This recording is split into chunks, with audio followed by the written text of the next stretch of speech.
Welcome to the Dynamic Leaders Podcast, a product of Talent 409. I am your host, Colin Cernelia. Thank you for joining us today. Go to talent409.com to learn more about how we can help your team or organization with their leadership and culture development.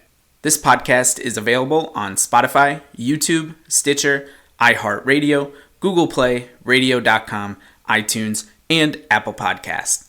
Please consider taking a minute and on Apple Podcasts, giving us a 5-star rating and review. Doing this helps other dynamic leaders find us, and it helps us find other dynamic leaders.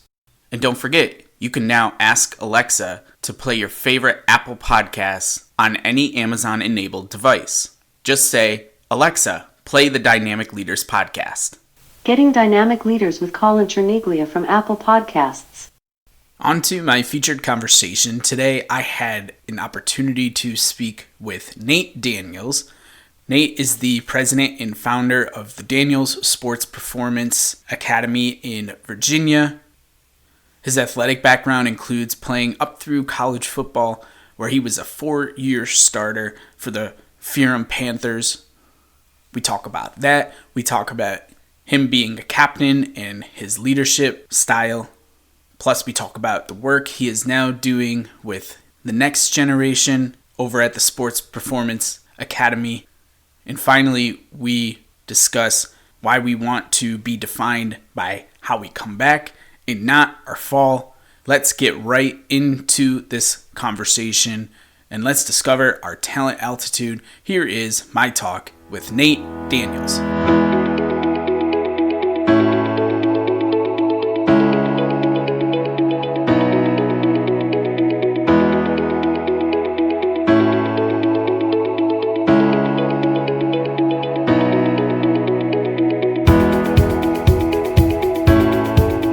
Okay, everyone, welcome back to the Dynamic Leaders Podcast. Today on the line with me, I have Nate Daniels. Nate, thank you so much for joining the show. Absolutely. Thanks so much, Colin, for having me. I'm excited to be with you this morning. Awesome. I'm excited to hear that you're excited, and we have so much to get to throughout the course of our conversation today. So let's dive right into everything. And first, as always, with my guests, I want to give you an opportunity to tell the listening audience a bit about yourself. So please tell us, who are you? Absolutely. Like you said, I'm Nate Daniels. I'm currently the owner of Daniels Sports Performance, which is a sports performance training company. We specialize in training athletes of all sports, functional strength coach. We do speed, agility, and quickness. Pretty much focus on developing all aspects of athleticism to try to help our athletes maximize whatever athletic ability they have and to reach whatever athletic goals that they've set out in front of them. I'm a former professional athlete. I played about 6 years professionally in the Arena Football League, had some NFL free agent opportunities as well, with the rookie camps and things of that nature, but found a home in a professional indoor game. So I definitely enjoyed that. And throughout my athletic career, I had so many people that assisted me and guided me. And so now it's just so rewarding for me to be able to help this next generation that had the same dreams and goals that I had to be able to do the same thing. So I love what I do. I'm extremely passionate about it. Awesome. It's so great to hear another former athlete want to give back in the way that you have. And we're certainly going to spend a lot of time talking a little bit more about that and everything that you're doing with your business. But first, I want to go back a little bit and talk about your upbringings. And I'm just curious as to how important sports were to you growing up. Like, was it something that you always loved, always had a passion for? Definitely. Just like most athletes, as far back as I can remember, I was bouncing a ball, catching a ball, kicking a ball. I was a son of an army sergeant, so we did the military thing and moved around, had the European tour and the whole deal. And anybody that's had a military parent knows exactly what I'm talking about. So, while in Europe, the first sport that I picked up was soccer. I was a big soccer guy, and in basketball shortly after. So sports were a huge part of my upbringing and growing up and playing in the neighborhood and a way to meet friends. And growing up. And then when I came back to the States, it was an awesome way for me to meet friends and to be a part of teams and things of that nature. So it was huge, and it taught me so much and provided so many opportunities as I was growing up. So do you feel like because you grew up in a military background that you were uniquely positioned for some of the challenges that not only sports throws at you, but life throws at you? Because most people I talk to, and you can tell me if I'm wrong, but most people I talk to who come up with some type of military background, if their parents were in the Army, the Navy, whatever it may be, they have a level of discipline that I don't know many of us have when we're 10, 11, 12 years old. So do you think that just in general, and maybe discipline's one of those traits, but other attributes that you were able to gain because you had a parent who had that background? Definitely. Anyone that has a parent that is in the military sees how regimented they are and how disciplined they are and how structured they are. And that definitely in all aspects in sports, definitely, but it can transition over into life. Anyone that has any level of success, no matter what platform they're on or what walk of life they're in, if you have those traits, it's going to help you to be successful because not everyone possesses them or has the tenacity to sustain them. Everyone will go through periods of motivation or inspiration, but to be able to sustain and consistency is a huge part of being successful. So watching, my father as I grew up, to see how disciplined he was and regimented he was every day, I picked up those traits and led me and helped me as I moved forward throughout many aspects of my life, what I'm doing now as well. Absolutely. Can we focus on structure a little bit more? Because you brought that up as one of the aspects that you picked up on and that you learn and take with you now. Structure I see as something that is important. I feel like it's much like anything in life. Like too much of it obviously is probably not the right thing. And I've heard from a number of athletes, and I think I myself went through this, and maybe you did too, where when you're growing up and you're playing athletics, especially like when you get into college, everything is structured out for you. Like you're told when to come to the weight room, when to come for practice, when to come for film study time. You're told when to go to class even, and it's all structured. And then you get into the working world, and for a lot of us, it's not quite as structured anymore. And people tend to struggle with that transition a little bit. How do you use that structure muscle to your advantage in an atmosphere where all that structure that you're used to may not be necessary? Have you ever experienced something like that before? Well, yeah, I guess it depends on how you look at it. Some would say that, yeah, that would be a tough transition going from a lot of structure to none. And some would say you've been conditioned. You know what I mean? And when you get used to a certain lifestyle or way of life and a way of thinking, because as many people know, life is a lot about mindset, how you view things. As far as me and my perspective is, I was kind of conditioned to that structure. And once those pillars were put in place and that structure was put in place, that actually assists me and helps me because I'm used to being regimented. I'm used to being goal oriented. I'm used to putting a plan together and striving to achieve that and being hyper competitive to get that done and accomplished. So, everybody has their own experience and own way to look at it, but I definitely look at it as a complete asset and advantageous. Everything that I've done with sports and watching my father as far as that structure, I take it as a complete advantage. And I've always looked at it that way. And because of that structure and that discipline, I'm used to it. I wouldn't know how to be any other way, to be honest with you. Even when you do have free time, you sometimes feel like, wow, I think I should be doing something. Right. And sometimes you even have to structure free time. As funny as that may sound. Okay, I'm turning everything off right now, if that makes sense. So, yeah, I completely see it as an asset. I've never looked at it as anything other than that. But again, everybody has their own perspective on that. Yeah, absolutely.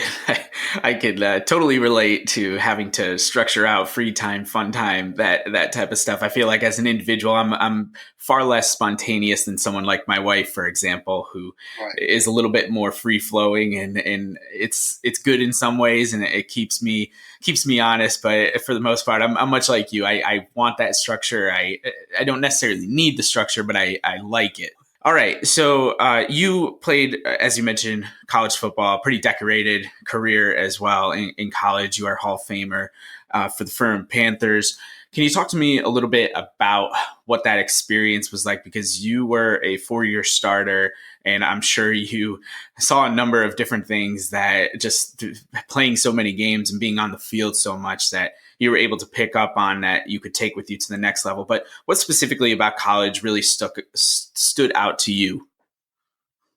Yeah, so my experience, as you can see by my smile when I think about college, was amazing. My experience at Ferrum College and being a Panther was an amazing experience. And it pretty much started with how the coaches took you in and created a family. And Ferrum's a small school, so we take care of our own, and it was an amazing experience. As soon as I got on campus, I just felt like it was home. The coaches weren't just concerned about me as an athlete, but as a person, what I wanted to do and helping me to be a good young man, even so. And that was one of the biggest things that I took away from my experience, was just how they prepared me, for the real world, and made it so much more than sports. And ever since I came up, I've always been taught it's more than sports. Sports is a vehicle, but it's so much more than sports. But yeah, it was an amazing experience. I had great teammates, tremendous coaches. The whole campus, teachers, administrators were always so good to me, caring, understanding anything that I needed, was there to provide me with opportunities to achieve whatever goals and dreams that, aspire to. But specifically with football, as soon as, like you had alluded to, as soon as I stepped on campus, it was like, let's go. I didn't have any ramp up time. I was a 4-year starter, started every game at Ferrum College. And a lot of people, ask me about that. Wow, what was that like to start from day one? And just like I had alluded to with the structure, I'd never known anything different. So I've been making plays since I was a little boy, and I thought it would just kind of continue, and it did. I was blessed and fortunate, to have a solid career, very good career at Ferrum College, and it provided me some great opportunities and led to some professional opportunities, and I'm definitely forever grateful for it.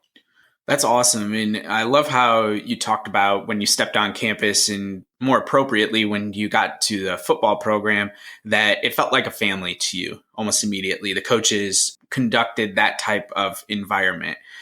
Can you talk to us a little bit about what specifically made you feel that way? Like, what were some of the ways that they cultivated that? Maybe there were things that you did together. Can you give us a little bit more insight into that? Definitely. Well, it was just how interested and invested they were into me as a person. It's very easy as a college football coach to be caught up because, let's be honest, you're judged on your program wins and losses. Sure. Yeah, there are some other things that you are judged on, but you're there and you're hired to win football games and to cultivate a winning environment for your program. And most universities, football is the crown jewel of that university or institution. There are some with basketball maybe, but it normally is football or basketball. So a lot of times your perception of your college and university can be significantly altered for good or for bad by the success of that athletic program and specifically the football program. So it's very easy for them to just get caught up in that and just be completely consumed with you as a football player, but just so many conversations about what I wanted to do and how they could help me, achieve it, checking on me when they didn't have to. The study hall sessions, bringing me in, calling me in my dorm, making sure I was all right. Was I taking care of myself? How's home? Asking me about my family, realizing that life is more than just playing ball. There's a person behind that athlete, and that's what the coaches over at Ferrum College did. Tremendous head coach, Coach Dave Davis, and my defensive coordinator, Coach Harper. They were just tremendous taking me in, and I could name several others. Again, they provided. Again, I have a tremendous father, and no one would ever take his place. I'm very blessed with that. But they were father figures, that made you feel that way. That they treated you like you were a nephew or a son or anything else. And definitely forever grateful for that. Absolutely. That's so cool to hear because, as you mentioned, a lot of times it's really easy to get caught up in the wins and losses because at the end of the day, that's really, especially in a revenue building sport, like you mentioned, football and basketball, typically that's what you're judged on. So it's really cool to hear that and I'm sure obviously the winning was important too, but that some of those other aspects of everything really took hold and made you feel as though you were at home and that they cared about you in the same way that your parents cared about you growing up. So really cool to hear. Now, when did you get an idea, maybe in college, that you could play at the next level? Was there any inclination? Were you talking to folks in any of these professional leagues? Well, yeah. So when I got to school, I always had that dream, just like most anyone that put a helmet on. They always had the dream to play professionally. So I always had that dream. But I would say when it became pretty realistic that I'd have some opportunities was probably around beginning of my junior year. Okay. I already started to hear some whispers about some scouts and, tapes going out and some interest about things. And I'd hear some whispers, and there were some conversations that would go on about my aspirations and what I wanted to do. And so I started to hear some things, about my junior year. I was playing pretty well, making some plays. And then, going into my senior year, I knew that I had the bullseye. I knew that this was a legitimate opportunity for me, and that I would, following my senior year, barring injury or anything unforeseen, that I was going to have some opportunities at the NFL level or CFL, Arena Football League. It was a matter of where I would be having those opportunities, not if, because I had made enough plays, and I had the height and the size and the measurables, as they call it. It was kind of prototype of my position. And in that time period, the bigger defensive back was starting to be something that people were looking for. So I fit those, 6 foot, 200-pound corner that could run, and good feet, good hips. I fit those kind of that mold. So I did have some opportunities, man. So following my senior year, I started to pursue those.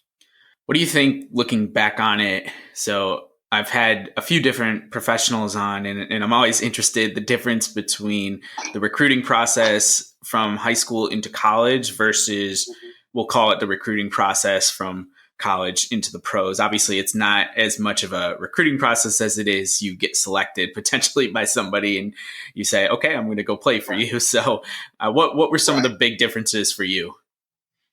Wow. So that it's a big difference, man. It completely changes everything. It's probably the difference between, as a kid, hugging a teddy bear like in high school, and then when you get to college, hugging a teddy bear, and then when you go to the pros, hugging a cactus. I mean, it's that much of a change as far as the environment. It's such a nurturing environment at the high school level, and with the boosters and cheerleaders and things of that nature. You go to college, it's kind of emulated, but on a bigger stage. But when you go take that step from amateur to professional, it is everything that you would imagine, as far as it's a business. Sure. Anybody that tells you anything otherwise has no experience with the process. It is way more than just your ability to play the game. It is a business, and that is a transition. And so when you are pursuing the professional opportunities, and again, all of this is depending on who you are, where you're coming from, and all that stuff. But when you're pursuing that, it's a tough process that you have to be prepared for. And hopefully you have a good agent and a good team around you that has prepared for it. And I was fortunate. I had a great agent, Rick Schaefer, and he was agent for Chris Warren, which at one point was the highest paid running back in the NFL. He's on the Hall of Fame ballot for this year, and coaches and things that prepared me.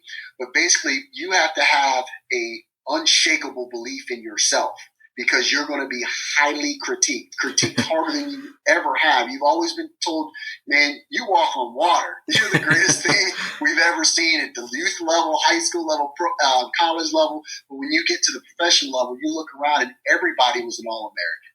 Everybody was a high school Hall of Famer or a college Hall of Famer. And to make that step, you have to have an unshakable belief in yourself and your ability. And that is what's going to carry you through, because you're going to meet a lot of adversity when you're going to these free agent camps or individual workouts or rookie camps, or you're going through workouts trying to be signed by these organizations. So let's do a little bit of a self-assessment, if you don't mind. How would you say looking back now, would rate yourself as far as that unshakable confidence and just your overall professional career? Were there things that you did really well? Were there things that you look back on now that you wish you had done a little bit differently? What does the overall scope of that career look like to you now? Looking back on it, I was always a super confident athlete. I was never one that was needed an ego stroke, if you will. I always believed in my ability.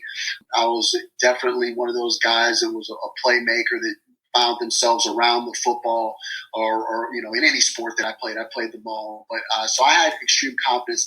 The one thing that I really wish that I had to go back and talk to, the 21, 23-year-old Nate, that would be the perseverance through injury.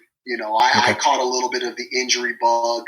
I was an Ironman coming all the way through youth ball, high school, and college, but doing the professional thing, I got a little bit of the injury bug, and that's tough.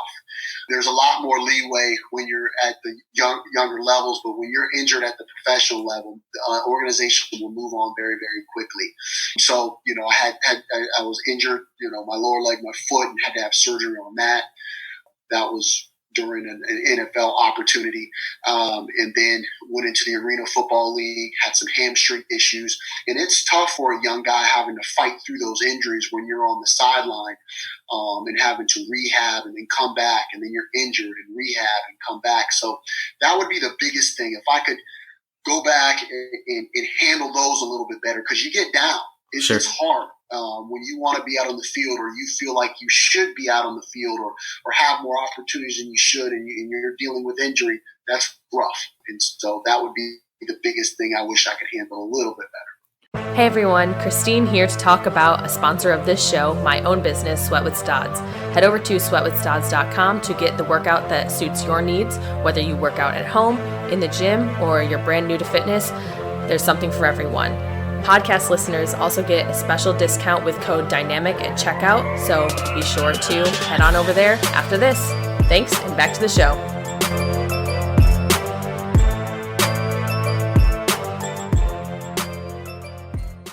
So obviously looking back, it's easy to say that you could do things differently, but looking forward now, have you been able to take that moment of adversity where you went through those? Actually, I'm glad you brought this up, because it was one of the things I was thinking about. You had mentioned you started every game in college, and I was thinking to myself, wow, you must have been pretty injury-free throughout that whole time. And then you get to the professional levels and you say you deal with some injuries. So now looking forward in your business and in your life now, have you been able to learn from that moment of adversity and be able to, as you mentioned earlier, just change your mindset towards anything that comes in your way? Definitely. There's so many things that you take from sports and athletics that you can apply to your life in general, and even more specifically with business. The perseverance, the determination, the work ethic, everything that I learned from all of those experiences shaped me and molded me as a man and as a business owner, especially the hyper competitiveness, your ability to just compete every day and be okay with being knocked down, and that actually motivates you to get up and press forward. That's the biggest piece that I learned. If I had to break it down into one thing that I learned from sports, is just to love competition and just the game and the friction, and then just to keep moving forward. You learn in sports, and a coach told me a long time ago, every closed door is not locked.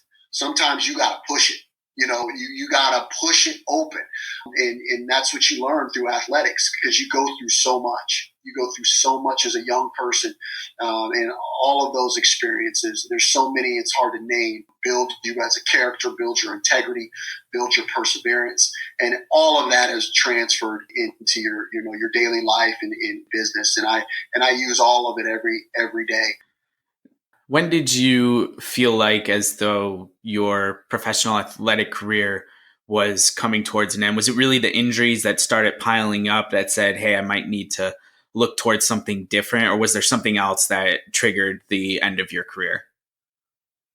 Right. That's such an interesting question. I talk about that a lot with not just with professionals that are ending their career, but some kids' careers end at high school, at college. Yes. And all athletes struggle with that ending. Yes. I don't care if you're Tom Brady. At some point, he's got to stop, and it's going to be hard on him. With me specifically, and with every athlete, they come to it in a different way.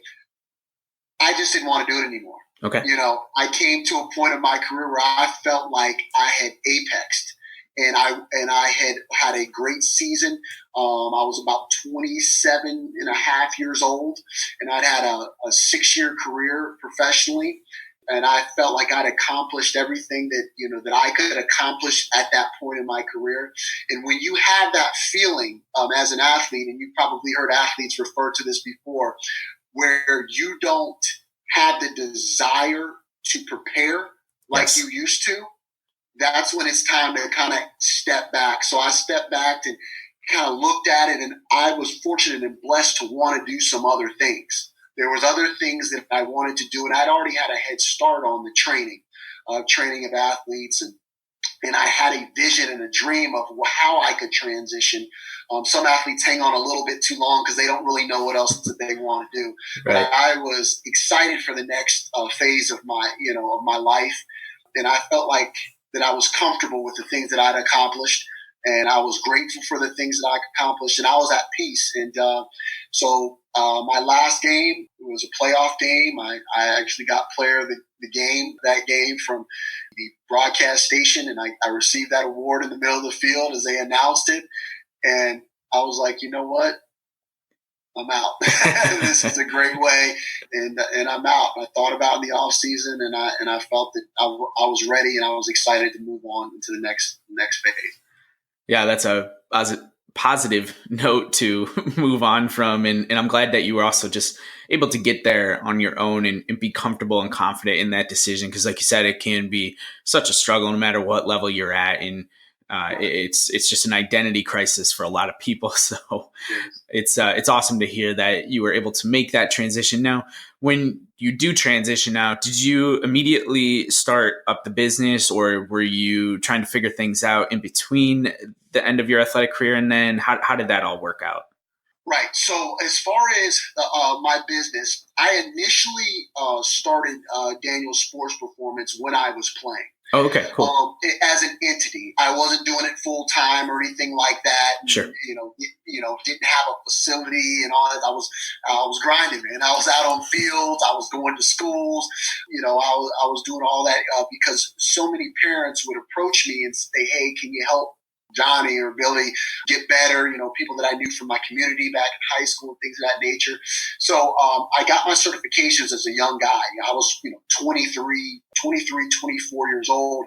I trained in every gym you could imagine, Gold's Gym, and American Family, Lifetime Fitness. So I worked at so many different camps, football camps. I interned at sports performance facilities. So, I put in work, man. I put in work, and a lot of times people see you where you're at and they think you just appeared there and you just dropped there. But yeah, so I've been working with athletes for over 15 years, man. This has been, and I've learned from so many great mentors.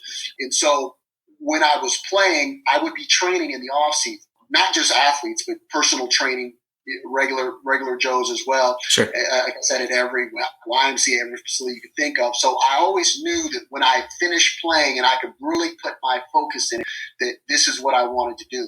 When I initially stopped playing as a transition until I got to where I could, get a facility and things of that nature, I did some work at a juvenile detention home.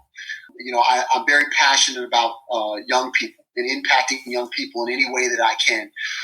So I worked there and was promoted very quickly, became an administrator. But all that time, I knew at some point, I knew what I wanted to do with my life, and I slowly started building a plan to make that happen. And then I transitioned to where I was doing it full time and working with athletes of all levels, young ones, high school, college, and even had some professionals as well. Awesome. So yeah, tell us a little bit more about the business then. Obviously, you've been now building on it for a few years and it's had a lot of success. What are some of the main aspects? Definitely. So like I said, we sports performance. We do all aspects of sports performance develop and try to develop athletes in all the aspects of athleticism, speed, agility, and quickness, strength development, sport-specific conditioning, and even with some of our football players, even though we try athletes of all sports, with some of our football players, we do position-specific stuff, fundamentals and techniques for those specific positions.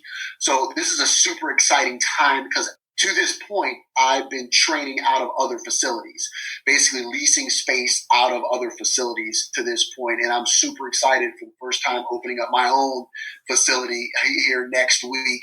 And I can't tell you, again, how excited and pumped up I am to have a home of my own for all my athletes to come in and to get some work in and get done. So I'm super pumped up about that.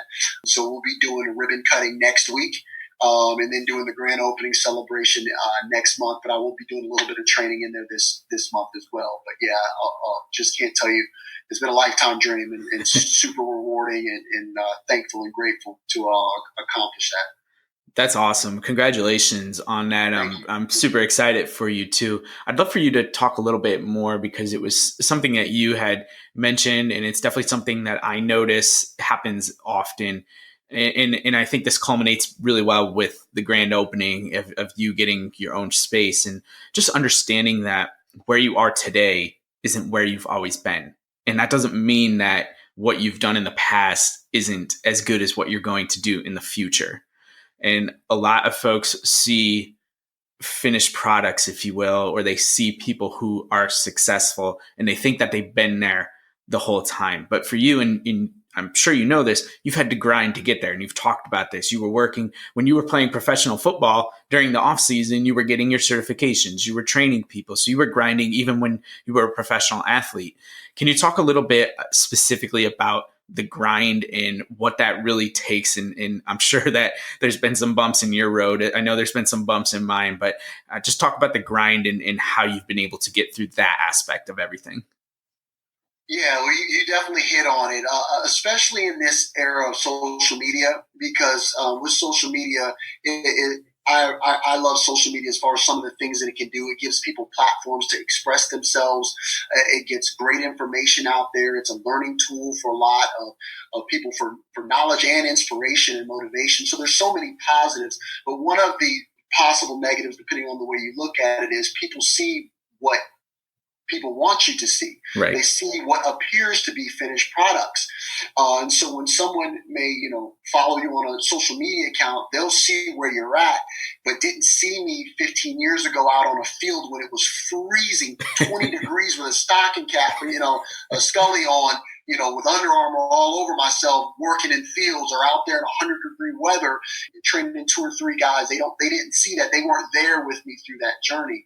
A lot of times, people see, people at the top of a mountain and they think they just landed there. Like there was a whole ascension there. The grind is a process. And there's no way really to skip that process. And when you're talking about that is when you have a goal, or a dream or an aspiration, there's a process to get there. And it starts with a vision. And when you have that vision, after that vision, you have to lay out a plan. Now, rarely does that plan ever work out on the timeline that you see in your head for yourself, but you have to understand that and embrace that journey and be excited by the challenges that come with it. Because whatever plan you lay out, whenever I'm speaking with young entrepreneurs or young people in general, is it will never go to plan. Sure. There's very few people that set out a plan and it just works out perfectly with no bumps in the road. And God bless them, whoever they are, if that exists out there. But there's going to be trials and there's going to be tribulations. But you've got to love that. You've got to enjoy the game. You got to enjoy the ups and the downs and know that with every time that you hit a bump, there's a lesson there. And you got to be enlightened enough to know that and to understand that and not be an emotional roller coaster. Now, that's not saying that you're not going to be down or frustrated or there's going to be some doubt that creeps in, but you have to understand it is part of it. It is part of the journey to have ups and downs, and everything that's ever been a bump for me, I have learned from it, and I'm stronger for it now. I'm wiser for it now. And it helps me to be more appreciative and grateful. And that's what I like to take from being down, is it makes me more appreciative or grateful, because I could never put into words how grateful I am to be where I'm at right now, opening a facility, because I know my journey. I know what I've been through. The people around me that are, around me know what I've been through in my road to this point. With that being said, you have to enjoy the journey, embrace the journey. There's going to be bumps in the road, and be hyper competitive to get better at what you do, and you'll be just fine. That's great perspective. I'm just curious, did you, in your entrepreneurial journey, did you ever have a moment where you seriously thought about quitting because it was getting too difficult, or were you able to just, like you said, kind of hone in on that adversity? You broke up just a little bit. I'm sorry. Okay. Can you say that one more time? Yeah, no, that's okay. I'm wondering if in your entrepreneurial journey, if there was ever a moment where you seriously thought about quitting, or if you were able to hone in on those qualities that you talked about earlier, where you thrive on the adversity, you like learning from trials and tribulations. Did you ever have a moment though where you said, I don't know if this is going to happen? Yeah, so that I definitely had moments that I thought, wow, is this going to ever happen? But I never really had the moment of I want to quit, or I'm not going to do this anymore, because I believed in my talent and my ability as a trainer. And there's so much more to training than just being knowledgeable, but all of the intangibles and characteristics that it takes to lead an organization and to be a sports performance trainer, I felt that I had. And I didn't just feel that I had it because I just felt that way. It was because of years of grinding and affirmation from clients, coaches, parents, colleagues that has given me the right to feel that way. A lot of times, especially these days, people are entitled. And they feel like because I'm me that this should happen. No, it doesn't happen that way. It's not just because you're you or you have a nice smile or because you want it that things happen from you. It's because, one, you have the talent or the ability, and two, you work your tail off to accomplish it. And so I always knew that I had the talent or the ability to do it. And I always knew the work ethic was there. And above all, I knew that I had the passion for it. I enjoyed it and I loved it. And I would do what I'm doing literally for free. I literally would. Now, of course, I'm in business. I have to make money and all that stuff with my livelihood, but I would help kids for free. I would go out and coach and talk to teams like I do. And I love it. It gives me, it's gratifying to me. Because again, I've had people that did the same for me, that inspired and motivated me. So when I see young people that had the same dreams as me that are coming along, I would do that for free.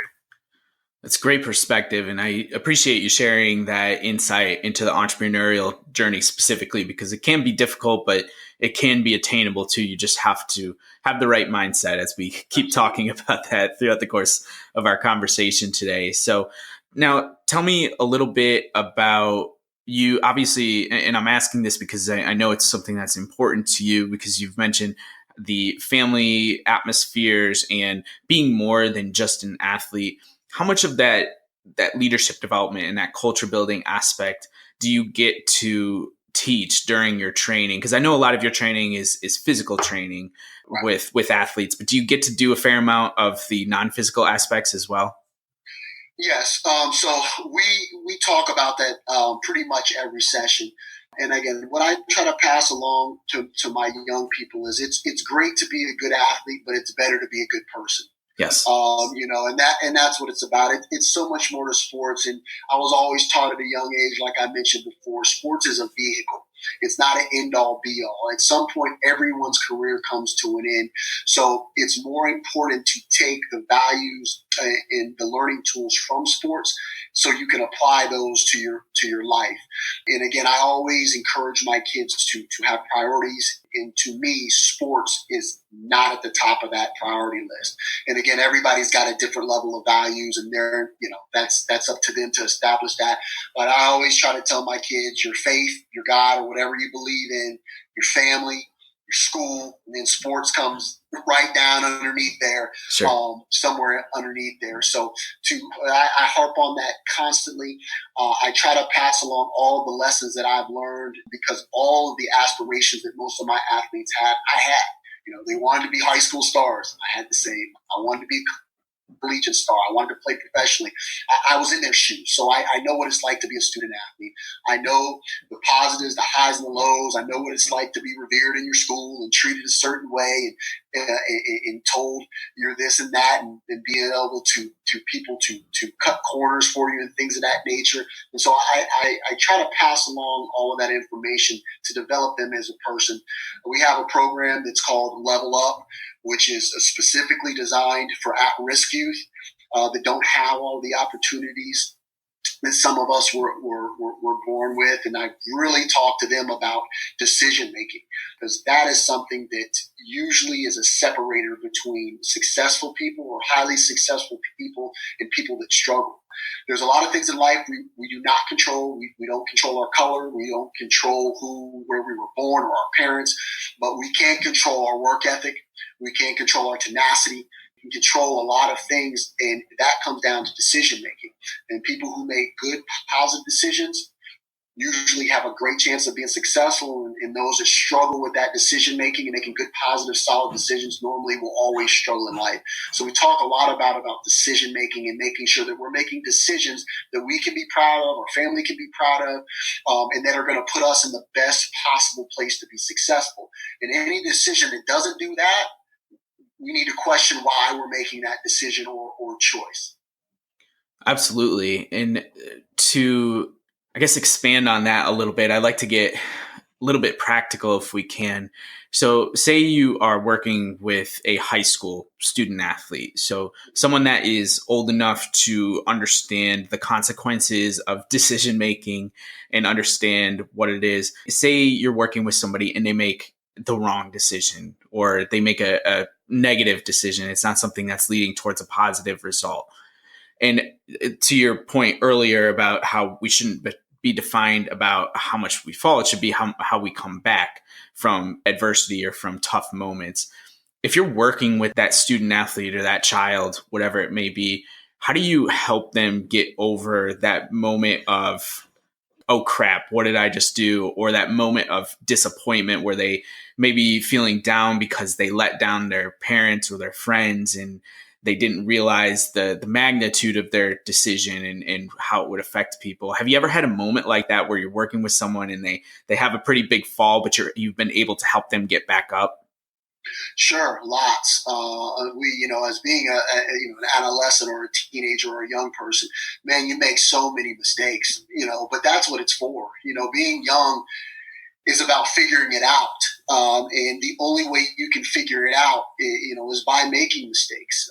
And what we want to make sure that we condition the young people to do is to be able to learn from those mistakes and use them to make you stronger. Also, while making those mistakes, is being accountable, because if you're not accountable for your mistakes or your missteps, you will never truly embrace the lesson. And if you don't embrace the lesson, you'll never truly learn everything that you could possibly have learned from it. So it starts with accountability when you make a mistake, saying, hey, I made a mistake. It's on me. This is what I did. I could have handled this better, and this is what I'll do moving forward into the future. And as long as you can get a young person, first and foremost, to be accountable and not deflect their responsibility for it, which that's a task in itself. But you can get them to do that. You're well on your way to making some breakthroughs and making sure they're making positive strides to improve. And again, the goal of any mistake is to not make it again. But we all make them. It's just part of it. Nobody's immune from the trials and tribulations of life. No one. I don't care how successful you've been. The more successful you are, most likely you have even more trials and tribulations on your ascension because you've had to do so much to get there. Yes, absolutely. Love that perspective. And thank you so much for sharing that guidance and that expertise. Nate, if somebody wants to learn more about you, learn more about the Performance Center, how can we find you on social media, on the internet? Yeah, so you can follow me at Daniel Sports Performance on Instagram. If you follow me on there, you can definitely shoot me a direct message on there to get in contact with me. We're on Facebook. You can Google Daniel Sports Performance. I have a Facebook page as well. You can message me there as well. We'll have a lot of information on the website as well, www.danielsportsperformance.com. Any questions that you may have, you can definitely shoot me a message or give me a call. Would love to help you out. And if you have any athletes in the Richmond metropolitan area or surrounding areas, I would love to have you in and break this new facility in. Absolutely. And I'll make sure I include all of that contact information, all those pages in the show notes. So people who are listening, that's really easy reference for them if they want to just click right over and get in touch with you in any way. But Nate, I have one last question before I let you go. The show is called Dynamic Leaders. And obviously you are dynamic as a leader in your own right, the way that you are working with youths and the way that you are impacting people. So that's why we have you on the show. But I do like to give my guests an opportunity to shout out someone in their life who maybe impacts them in a way that accounts for leadership or just the way that it really makes a significant impact. So do you have somebody that you want to give a shout out to today? Definitely. I was blessed. I had so many people that were impactful along the way growing up.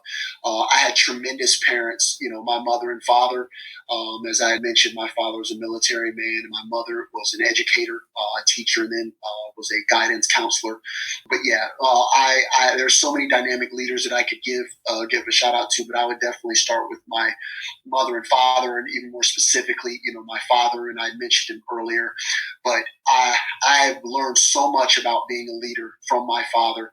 He was 20 years in the military and then went on, had another career as a captain of police in Northern Virginia. And watching the way that he inspires and motivates, his emotional intelligence when dealing with his troops and with his officers, how passionate he is about what he does, his structure, his discipline. Watching that growing up every day was just so beneficial for me, giving me perspective on life and how to be a leader of men and how to impact people and do it in the right way. So I would definitely put my father and my mother, and my father especially, right up there with the most impactful people in my life as far as leadership. That's an amazing shout out. And especially with your father, that's what a career. And I just want to say thank you to him for all of his service and protection. That's amazing that after his military career moves into something that is, again, not the safest line of work in the world, but definitely something that is needed. And we certainly want to acknowledge that and appreciate that. So Nate, this has been such a great conversation, and I'm really excited for your continued success and obviously for the opening of your new performance center. And I'm sure that's going to bring a lot of challenges, but totally worth it for the excitement that is coming with it. So can't wait to see how that all turns out for you and follow along, but certainly appreciate you taking a few minutes out of your day today to hop on the pod. Awesome. Thank you so much for having me.